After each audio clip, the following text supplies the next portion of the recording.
Welcome everybody to the Chinchilla Pickin' Podcast. It is December the 1st, 2024 at 4:22 p.m. As always, we hope to be entertaining, educational, and uplifting because we want everyone to make money. My name is David Underwood, and I'm joined by the one and only, the birthday boy himself, Brandon Beaver. Brandon, how are you? I'm doing great. Doing great. Just turned 39. Moana Man, 2 earning $220 million in domestic ticket sales between Wednesday and Sunday, the strongest 5-day domestic Thanksgiving opening of all time, proving that Disney's still got it. I I was wondering where you were going with that. And then yes, the Disney reference. Okay. Yeah, Okay. one of my turnaround plays. Yeah, I mean, yes. And I liked it and then I didn't like it for Moana Disney 2? turnaround. But Did you no, watch no, it? no. Disney Oh, turnaround. okay. But Moana 2 is yeah, that I mean that's good news for Disney. That's a nice return. I wonder what their cost was, but I mean that's good for the markets. Last week you had Wicked, you had Gladiator 2, so the not markets, movie, the movie markets, movie theaters. So they are definitely have a holiday comeback right now. Absolutely. So Good stuff. yeah, are you buying AMC off of that? No. I've got my play. It's Disney. And There, I've had there it you for a go. while and it's fine. And we're going to be talking about another stock that, later in this program here that I will not touch and I don't believe is a turnaround play. And I'll tell you why. Give you the Right. difference. So I I kind of know where we've already talked about. Like everybody knows the show. They listen to it. We know we tell each other what we're going to talk about. But one thing we're not going to spend time on, but I want to put this out there in the universe, all of our listeners, the millions of listeners we have. Sorry, Joe Rogan, our millions of listeners. Yeah. Um, GE Vernova. I read two different articles this past week talking about GE Vernova building smaller nuclear power plants around the country next to bigger cities or data centers in order to power everything that needs to be powered and leading the way on that. And I found that very Yeah. I think, interesting. I like GE Vernova. I like where they're going. I don't own it anymore. That is one of the GE stocks that I sold along with GE Healthcare. So I only have GE Aerospace right now.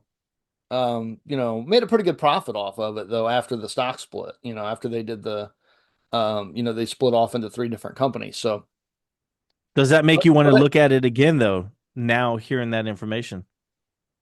yeah, I mean, it's always on my watch list just to see, but if I sell something, I tend to not look back for a while. I just don't. You But sold it for a reason. Yeah. yeah, and um, it was, to me, the valuation just didn't make much sense. But I will say that with the re-electrification of the United States and really the globe with, electric vehicles and all that stuff, I think GE Vernova is probably a good play. But I just thought at the time there was better plays out there. True. So, All right. you don't go broke taking profits. Yeah, yeah, that is true. That is true. That is true. Yes.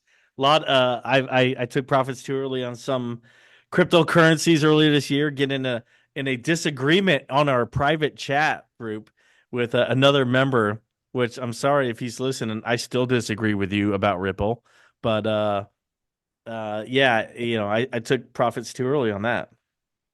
I didn't Yeah, think it was going anywhere. yeah, but luck, it can go either way. Yeah, and I think so. Let me say this. All right, let me get to the news, and I'll say this comment about crypto. Um, so how this works is the rules. Brandon and I get together 5 to 10 minutes before the show, and we tell each other what you're going to talk about. You hear the live back and forth, the bicker and the banner, right here on the show for you. One thing in our private chat group that came up was me and one other member of our group were arguing about cryptocurrency. And I made the point that it's a Trump pump right now with Ripple, and that Ripple has too many headwinds. And he came back with, well, the SEC is going to drop it because the new administration is favorable to Ripple. But, the new administration was in power before and they didn't drop it then. And there's also many other headwinds besides that.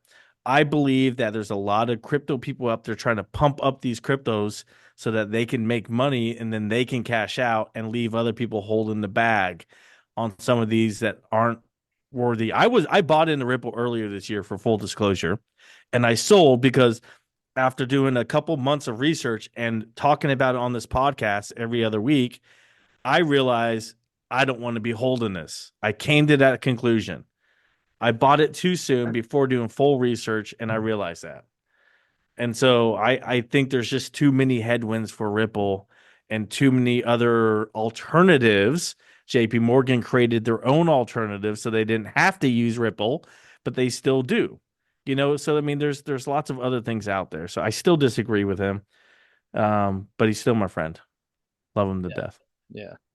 Well, you don't want to hold anything that you don't believe in. Yeah, Anytime it's going to take a dip, you're going to, worry about it and you're going to sell it. So exactly. if you don't believe in it, you don't want to buy it. You don't want to hold it. It doesn't, to me, I commend your decision for getting out of it, even if it did go up, Yeah. because, flip a coin. It can go either way. It could, yeah. It went down a lot before it went up. So, all right, let's get into the show. Brandon and I have we came and we talked and we realized we had the same exact main topic to talk about. So you get a discussion where we both have researched it, we both have opinions. We didn't tell each other what our opinions are, so you get to hear them and you get to see whether or not we agree at the exact same time that we do. Brandon, lead us off. Well, let's talk about the retail winners and losers. I'm going to start off with Dick's Sporting Goods. They're a winner here. Stock didn't do too well after earnings. It was kind of meh.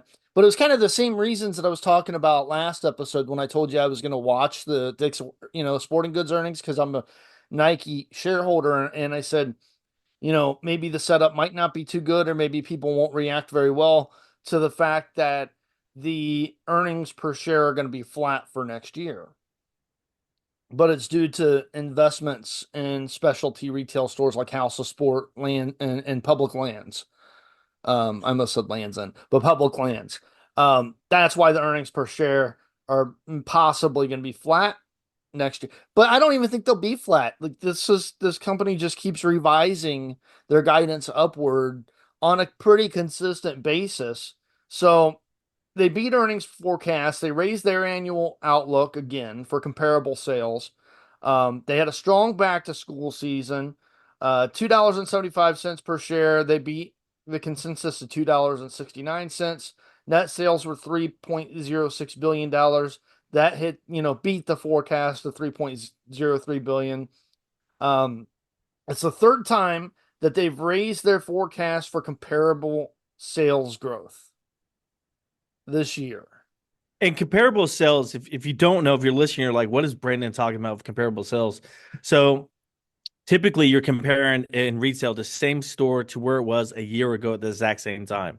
And you're Right. seeing whether or not there's growth. It essentially eliminates the new stores that have been introduced into the market, right? Yeah, So the correct. new stores aren't going to be a part of that, but same scale, yeah. So and that's you look at that and you say, well, there must be higher foot traffic, and that's the case here too. So foot traffic increase year over year. I don't think I have that number on here, but I think it was like 13%. Maybe, yeah, I think it was like 13%, which is insane. For a company that's been around as long as Dick's Sporting Goods has been. Um, Unfortunately, shrink is remaining flat year over year, and that's been a big problem for them actually. So no difference in shrink. They're just selling more, so they're making up for it. I haven't heard shrink on a earnings call be like a center topic in quite some time. I think it's been about what I would say a year, maybe 9 months since a major retailer was blaming problems on shrink. It's getting less, to be the incentive to steal was very high when inflation was around 7-8%, or higher. Um, because these people could steal the merchandise and sell it at a lower price, and people that were looking for a better deal would buy it. Yeah, Maybe not knowing it was stolen. Maybe some did, yeah. I don't know.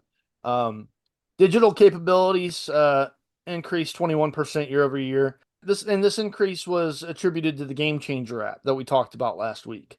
SG&A expenses increasing 7.2%.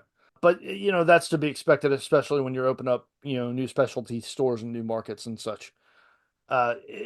Just another great quarter by Dick's Sporting Goods, and a company that positioned itself well for the changing retail environment, for online sales, for curb pickups, the click and collects and such. They just they made strong strategic investments in themselves for the most part, with opening up the specialty stores and going online, that are paying off now. And I applaud investments into the company when it uh, actually increases growth in the numbers, top line, bottom line, and adds more foot traffic or what have you to the company as a whole. I hate just blatant. Uh, what's the word I want to talk about? How do I want to describe it? When you're just throwing money out there, not really just trying to see what sticks. I Yeah. hate that. If it's targeted and you have a reason for it, that's good investment, and that's positive in my mind. Yeah, and it's a reflection of great leadership on the part of CEO Lauren Hobart. Yep. She's just done really well. And I would be okay with anybody buying the stock and just holding it because of her. Really? Okay. Yeah. You've been big on CEOs lately too, so that says a lot. Yeah, Lauren Hobart, she's done an incredible job. Another great job here, and I think we're going to have a lot of discussion here because you were going to talk about Walmart, and so was I. Um, Walmart earnings again, great earnings. 16 point or 169.59 billion dollars, topped the estimates of 167.5 billion dollars. Adjusted earnings per share eclipsed estimates by 5 cents at 58 cents a share. Um, Same store sales growth was 5.5%. Um, Same store sales growth in the United States was 5.3%. Foot traffic growth 3.1%. Ticket growth 2.1%. What are you doing right now? You're making a face at me. People can't see it, but you're making a face at me. Bring it. I mean, Look, did you expect anything else from Walmart? e-commerce I've sales been growth. shooting their praises for the past year and a half, talking about how well this company is run, how their investments in cybersecurity, their investments in online business, their investments in like everybody was going to curbside pickup. Walmart just boom, here's part of our parking lot, curbside pickup. Come in the store, pick it up. Walmart was on top. Let's build towers inside the store. They were putting money where people wanted to have it. Yeah. Um, they have self checkout lanes, and then they took some away in some areas, and they're adapting. My point of this is they adapt extremely quickly, and that can be a good thing or a bad thing. But with Walmart, it's a good thing because they're giving the customer what they want when they Yeah. want it. It's a good thing when you have good leadership that knows what they're Yes. doing and that is incredibly competent, unlike the next company I'm going to talk about here in a few minutes. Right. But seriously, here's my thing with Walmart. Here's my only part that I'm a little hesitant on is now that it's gone up so much. So what is it up the year today? I had it up here. Started off the year at 52 a share. Now it's at 92 a share. So it's almost doubled year to date. Right now the PE ratio is at 62.50. So you got to have some growth to really continue to demand that continue Yeah. uptrend, or is it I, going to stay flat? I'm not a buyer at these levels. Okay. Right. I mean, a lot of people aren't, but then they come to the next, and this is the what I call the Nvidia problem, is Walmart comes to the next earnings call, and if they again increase and improve even more, I mean, they made it worthwhile to buy it at 92. So it's all about whether Walmart can continue this trend, and which is very hard to do in retail versus what Nvidia has, which is a whole sector that they own basically. Um, and it's very hard to do. And I sing Walmart's praises, well-run company, great company, but I'm wary at these levels. So am I. So am I. It's, I just don't buy anything that seems to possibly be overvalued. I don't. I don't want to have a company have to pull off a Hail Mary to, continuously make that share growth work where, it was one of those things where, yeah, it's a great company, but the stock could still be overvalued and overpriced. And I think that's the situation here. Um, but they're still killing it. I mean, Sam's Club, same store sales growth, 7%. The expectations were 4.2%. Nice. I do think that Walmart is number one, they've made some very good strategic investments. Flipkart, for example, in 2017, India's online, big shopping network, Yes. which is probably going to IPO here in the next year or two in the United States, actually. So Gotcha. Are we at a good spot where I could transition this to like the holiday shopping? we can in a second, but I want to talk Okay. about the strategic investment of Flipkart because this was All right, go ahead. the largest investment that they've ever made in Walmart's history. But obviously it was forward thinking. It made a lot of sense. The stock took a huge hit when they first announced this back in 2017. A lot of people sold, and they made a big mistake by doing it. Kind of Um, like Meta anytime they announce anything big. but yeah, well, also another thing that benefits Walmart, 60% of their sales come from grocery. So in this high, still we're still struggling with inflation right now just because of the large increase that happened over the past 3 years. The fact that 60% of their sales come from grocery, and that's where most consumers are spending their money on right now rather than discretionary goods, that's a big deal for Walmart. And we'll just break it, their sales down a little bit more. General merchandise comes in at 26% of sales, health and wellness is 12%, and the other category is 2%. And I also think this is interesting. I like to look at the international store base of these companies too. That way, if there's a recession in China or something like that, I could say, well, this is going to affect my company. I can kind of see it coming. You know what I mean? Um, the international store base, Mexico, 56%, Central America, 17%, Africa, 6%. I didn't even know they had Walmarts in Africa. Canada, 7%, China, 7%, and Chile is 7%. So what do you think of tariffs and how they would affect Walmart?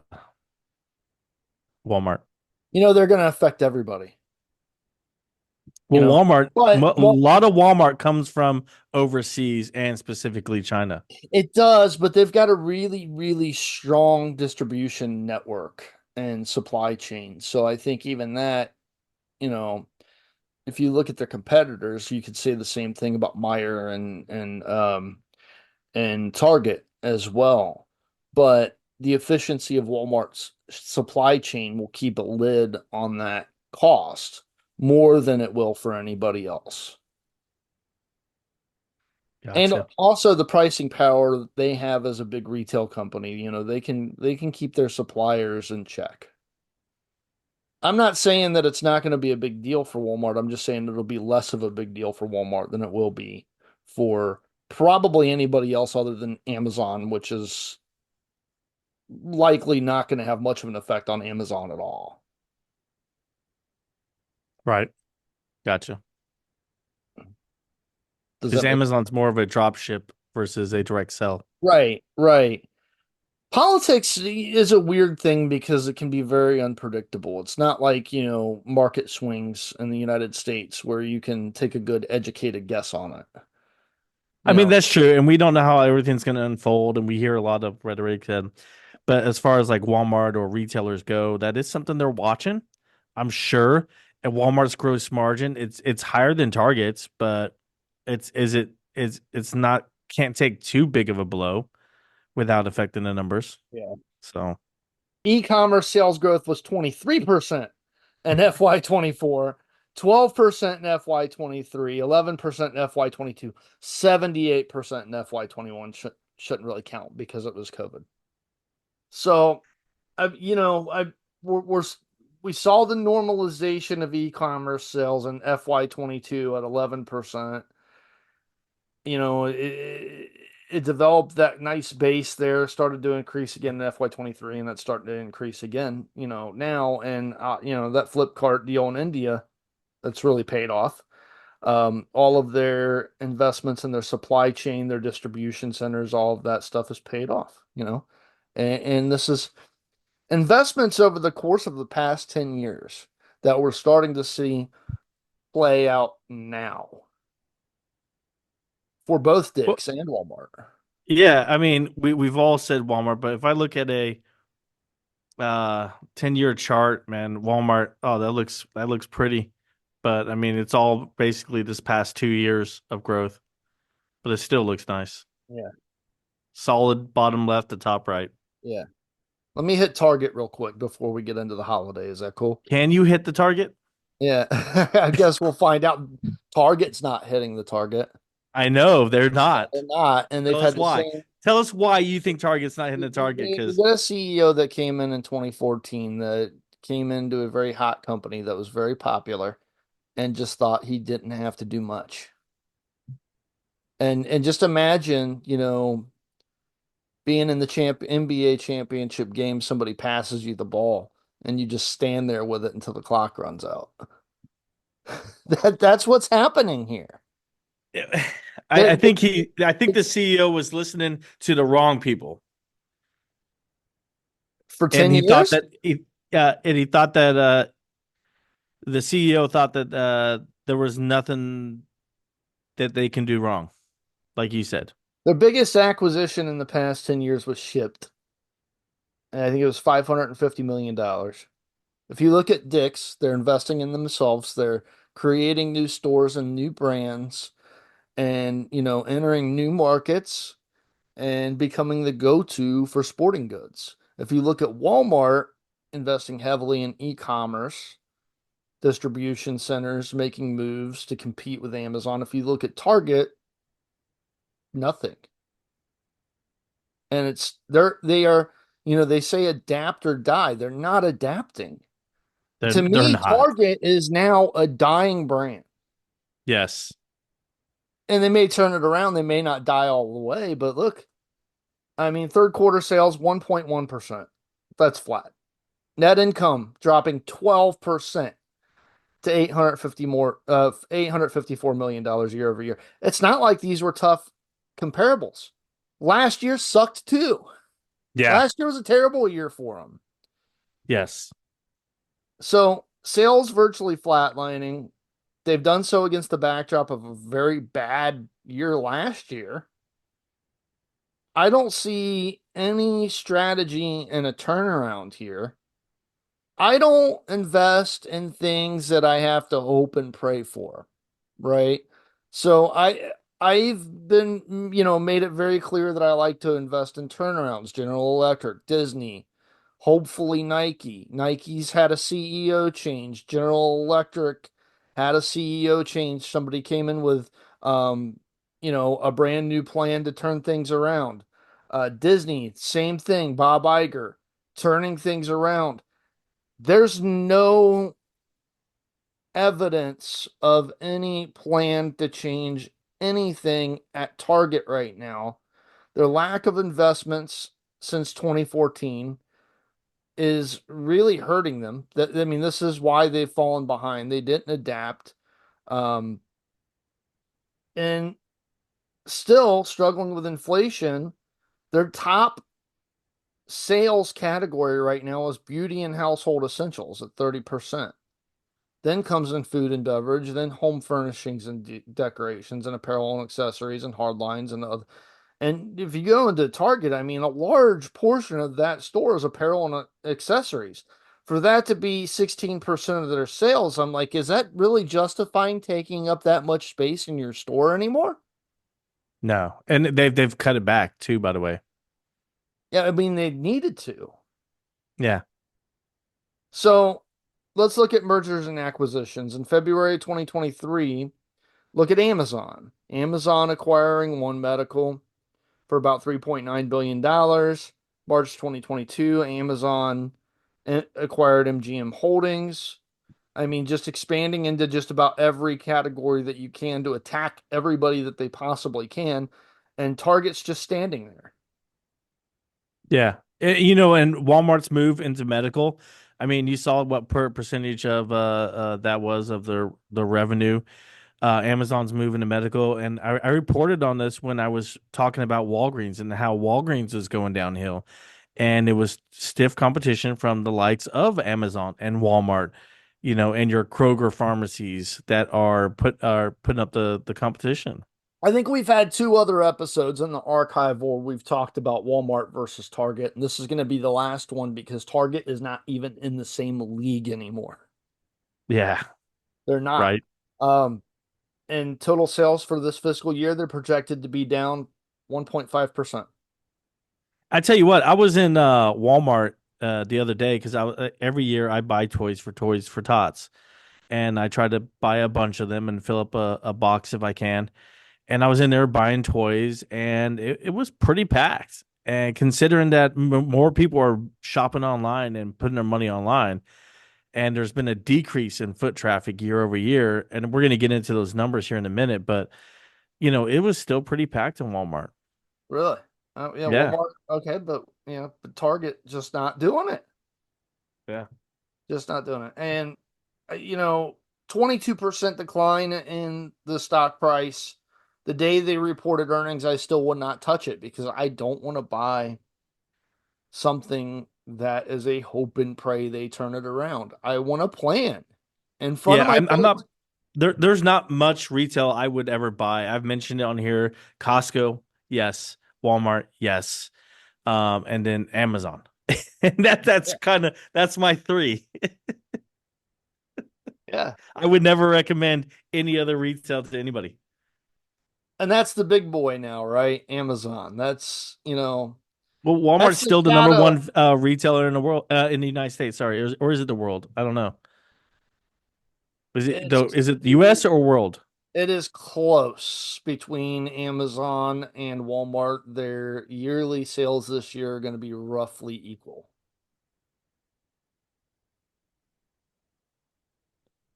Google this. Yes, It's so Walmart is the world's largest retailer by revenue. yeah, I think both are going to have around, Amazon is second. Amazon is second. what is it, $664 billion or I something just like that. backed out of it. I don't know, but it's yeah, it's Yeah. yeah. They're very close, So Walmart name, but Amazon, I mean, is what's casting the shadow over these retails is retailers is the reason why most of these people changed, and started investing in new things. Some companies overreacted and didn't do the right thing. Some companies did well. Walmart did well. Dick's Sporting Goods did well. Some companies did not react at all. so Or let's get into that like before. Target. I mean, we're going down the hole here, and I want to get into these numbers because I have numbers. Okay, Can I get into my numbers? get into your numbers. Thank you. Thank you. Let's get into some Black Friday spending at U.S. retail stores. I have two articles I'm going to be quoting from here. Sales at brick and mortar stores grew just 0.7% year over year, according to estimates payment by payments processor card Mastercard. Right. U.S. e-commerce sales increased a hefty 14.6% online, according to Mastercard. And that's across the Mastercard payments network combined with estimates from cash and check payments. So the estimates aren't adjusted for inflation, right? So this is the problem. So Factus said online sales grew 11.1% and in-store sales actually fell 5.4% overall. With inflation, those numbers dropped to 8.5% online growth and 8% decline in store growth. So you have a flat year over year actual number for retail sales year over year with adjusted for inflation. And that's for quarter 3. No, that's for the holiday sales so far. Okay. Started from the week of Thanksgiving to now. Michelle Meyer, chief economist at Mastercard Economics Institute, now noted that while overall inflation is running at more than 2%, popular holiday-related purchases such as appliances, clothing, sporting goods, personal care products, and jewelry have either been declining in price or increasing only modestly over the last year, according to Michelle, right? So, I mean, you can argue the case on some of these. Is it inflation adjusted? Do we adjust for inflation, or does that have to do with other things and not necessarily the products or things that customers are buying for gifts, right? But when you go ahead and you take a look at sales at Best Buy and Target on Friday, they're relatively flat year over year, according to Factivus. U.S. shoppers' strong purchases online were actually made, and they favored by sorry if I could speak. They favored e-commerce giants such as Amazon and Walmart. Walmart being listed as an e-commerce giant. Brandon, what do you think? Other e-commerce retailers that showed a very strong growth in the last 7 days through Friday was Shine, Temu, and TikTok.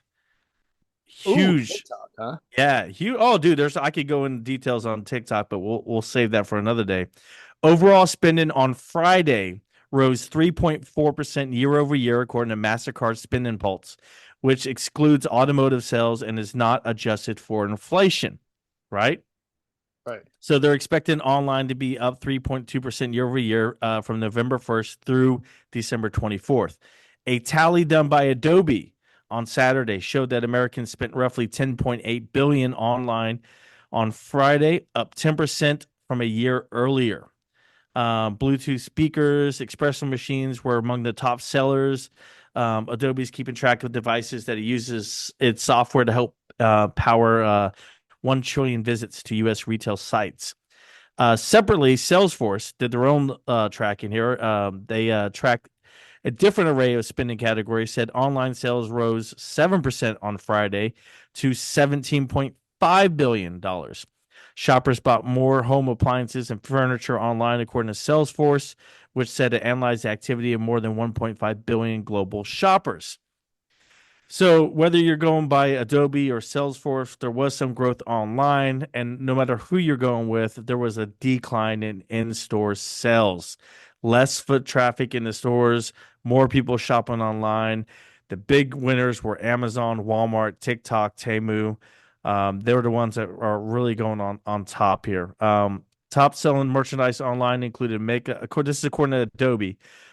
Included makeup, skincare, hair care products, as well as Bluetooth speakers and espresso machines.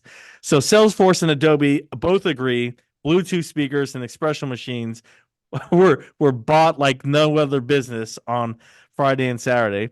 Online sales of toys rose 622% compared to the average daily sales in October, just 1 month prior. Jewelry rose 561%, and appliances spiked 476%. So bad news is department store chains such as Macy's, Kohl's, and Target are seeing muted sales this season, which is only for shorter holiday shopping of only 26 days. So I don't, you know what? There've been a lot of people that are using that as an excuse. And I even heard Lauren Hober on the conference call say, shorten day, shorten holidays. Um, I don't know that that's going to make that big of a difference. I mean, it might. I mean, they're bigger experts than I am here, but Christmas is still Christmas. You still well have to buy here the same amount of people no matter what. So you're probably just going to pack that shopping into the shorter days. Yeah, I mean, so here's the thing, Brandon, is when you see in-store traffic drop and you're a company like Macy's who does not have, in my opinion, a strong online presence, you go to if you're shopping at Macy's, you usually go into Macy's. Not a big, huge online presence as it compares to Walmart. Well, they tried. They put a lot of money into online They years ago. did, It just didn't but pan so out. I mean, I see that those kind of stores are going to do poorly. Kohl's, Macy's, and unfortunately, Target's being put into this group. I mean, yeah, they are, but you know what? At the same time, you see retail companies like Gap managing a turnaround and actually doing pretty well for themselves right now. And you could put Gap in the same category as Macy's. It's just Is Gap better because of now? leadership. Hold up. Is Gap because of the other stores that are under the parent company? No, no. Gap is It's because they completely took a different. Gap is because they took leadership from Mattel that managed a great turnaround at Mattel and happens to be competent in retail as well. I didn't see it coming. I would have possibly bought Gap, when that leadership change happened, but it was coming from a completely different industry, so I didn't know. You know what I mean? But he's doing a really good job. I can't think of his name right now, but Yeah. he's the guy. He reinvigorated Barbie, increased sales in the toy lines for Mattel and their classic toys, and now he's over at Gap and he's managing and turnaround and doing really well over there too. So again, it comes down to leadership. Well, see, I mean, here's the thing with Gap. Gap has Old Navy, Banana Republic, Athleta, as their biggest ones, right? Yeah. Those are the biggest ones, and I believe your growth is in Athleta and man, I would have to say Old Navy. But Banana Republic is also, I don't have the numbers in front of me, but I know that they had an increase in market share. And Did so they? Gap too, yeah. Okay. So, All right. Well, which is interesting again, because I think Banana Republic, and correct me if I'm wrong, but I think they're viewed as luxury. yeah, higher end they And you are. would think Banana Republic would be suffering because of the higher inflation. Yeah, but luxury consumers typically can withstand downturns in the economy better than non-luxury Well, that's consumers. not what Target is telling us. Target's not considered. Is Target saying they're luxury?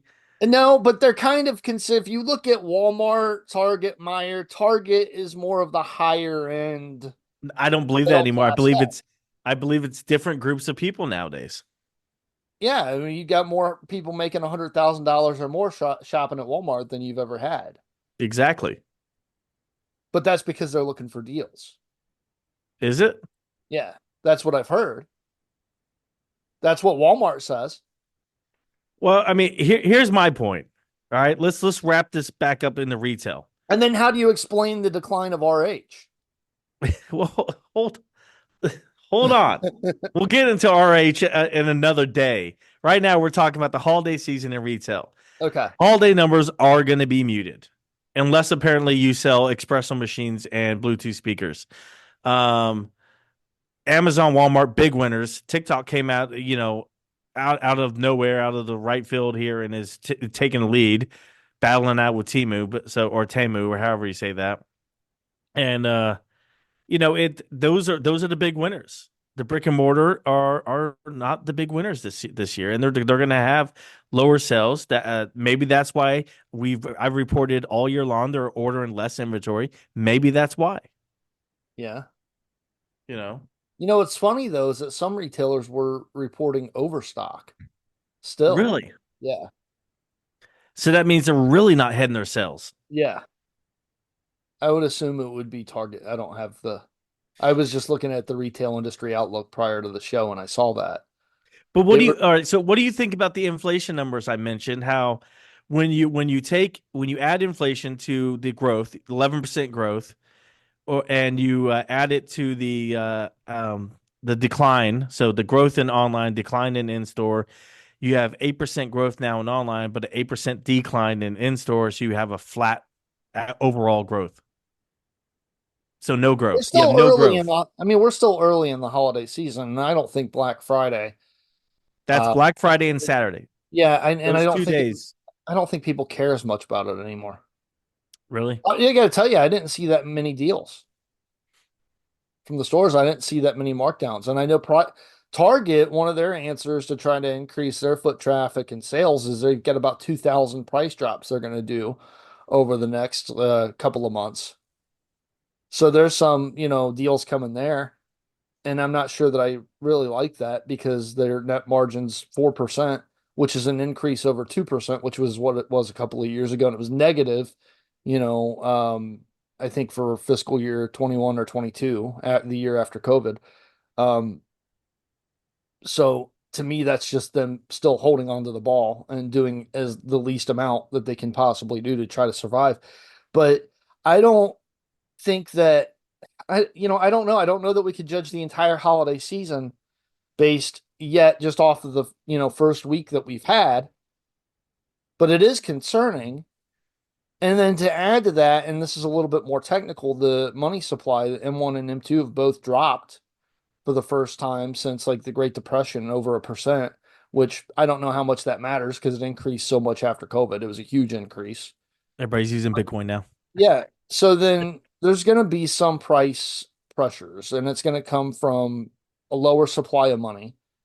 And it's also going to come from people, like Walmart and Target battling it out for market share. Walmart trying to maintain dominance and trying to probably, lower prices to keep people shopping there. But I'm just spitballing. I don't know. But it is concerning, but it's not telltale yet. It All right. doesn't tell the whole story yet. All right. All right. Fair enough. Fair enough. Um, all right, let's wrap this up. We're just gonna end. I'm not gonna go into my other point. I could cover that next week. Um, Retail overall, my view, Brandon, and I'll give you a chance to say your view. We're not doing like final thought here. We're doing retail, wrapping up retail. My view right now is most retailers are going to be flat or negative on their actual growth when you adjust for inflation. The only ones are contrary to that again are going to be Costco, Amazon, and Walmart. We didn't talk about Costco. And, oh, Dick's. Dick's is also a good winner. I like Dick's. I'm sure there's going to be some other ones out there that I'm not aware of or I'm not watching, but because I don't watch retail that much, I Yeah. don't. I tend to lean on what you tell me, Brandon. Um, but I mean, that's my opinion. I think majority of retailers aren't going to have what they're looking for. Are they going to have profits? Yes, this quarter. Every retailer has profits in the Q4, right? It's the holiday season. But is it the profits they need? No. Majority of my are not going to hit it. Brandon, go ahead. It's so hard to tell. Too It's early? Not enough data? not enough data yet, and there's so much that still conflicts, right? But I think again, if you're going to be in retail as an investor, you have to be in the winners. And we're still playing out the same story that we have been for 3 years now with, Walmart, the reasons why they've been winning continue to be the reasons why they're winning. Target, the reasons why they're losing continue to be the same exact reasons. So if I was going to play retail, I would go with the people who have won over the past 3 years. But like you said before, you have to be careful with Walmart's valuations right now. Right. And It's even it's Dick's taking a Sporting nice Goods, run. historically, Dick's Sporting Goods during the holiday season, the stock declines 1.5%. This could be the year that they buck that trend. But, I don't know. I'm in Nike, but that's because Nike's coming from very depressed sales historically, speaking over the past year. And I think that Nike's going to turn it around. But that's the only, All right. So retail that I have you're exposure cautious to. and you don't know. Yeah, but I think that tech could do well still. Yeah. Oh yeah. Yeah. Tech's great, but we haven't spent 40 minutes talking about tech. We spent 40 minutes talking about retail. Well, holiday shopping, I think the Meta Quest is going to do well. I think it will do better than it has in years past. Yes, and it's going Yeah. to continue growth, and I believe that that's going to surpass Nintendo here soon and become the number 3 console in the United States. Yeah, in the United States, not worldwide. No. They got a large hurdle worldwide with Nintendo Yes. Um. and Sony. All right. So yes, let's move into our final thought, Brandon. Who goes first? I can't remember. I'll go first. I'll go first this time. Okay. Yeah, let me go first. All right, so there was some rumor mills going out about Cooler this past week. If you were watching, they took a huge jump up, massive jump up this past week. They went from, I believe it was somewhere around 40 cents a share after earnings to over $1.40 at one point, down to $1.20 before settling around $1.17. The rumor mills are, and I'm just going to repeat them. I don't know if they're true, if they're not true, what's going on, if it's just complete lies being spread online. But, I take part in these chat groups. I take part in the discords. I take part in the stock twits. And it's just rumors more about military contracts. But the big one is a deal with Amazon on working with Amazon and their drones their batteries that they use in their facilities. And that would be massive. That would send the cooler probably up to like $5, $6 a share, probably. Do I believe it's true? Man, no, because if it and here's my reasoning for that, because some if it's moving because we believe that's true, why isn't it at $5 or $6 a share? That would be massive for that small company. And that's what I look at when I look at these rumor mills and the discords and the stock twits and all these other groups. It's like, this doesn't seem, if it seems too far out there to be true, then probably is. And I would just not buy based off of what you read in these things. I take part in them just because sometimes every now and then I get some good advice, some good truth, and I'm able to validate it. But a lot of this stuff is just people making up things in my mind. But Cooler did take a nice big jump up. I did not own it. I've owned it before in the past. I do believe in the long term validity of this company. They have a lot of government contracts. They work with NASA consistently on everything that goes into outer space. They have good products, but they just need to more market and better. They need to market their products better, in my opinion, with the company. Yeah. That's so. My final thought is crypto's going to the moon, except for Ripple. You're going to be dropped off. And Cooler is a great company. Brandon, You're gonna get a message about that. probably, and that's fine. That's fine. I know it's coming tomorrow. Yeah, and you just wait. If Ripple increases over the next week, you're gonna get more I messages. will eat. I will have to Yeah, eat my words. you I will. know, and it wouldn't be the Well, first time I've ate my words on this yeah. podcast. But you know what? I'm just having fun, and yeah. Go ahead, Yeah, Brandon. Go you don't ahead. want to, my final thought, you don't want to buy a stock because the company's great. You want to look at the valuations like we were talking about. If it's too high, even if the company's good, you don't want to buy it.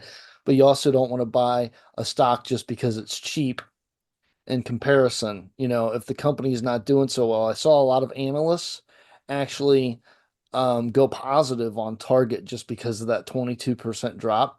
A lot of them did, and that was just based on valuation, right? But if the company is continuing to lose market share, lose foot traffic, lose on sales, and there's no plan for a turnaround other than just price decreases, then you don't want to buy it, right? I have been very vocal about the turnarounds that I like, but they all had plans to turn around. Boeing didn't, so we passed.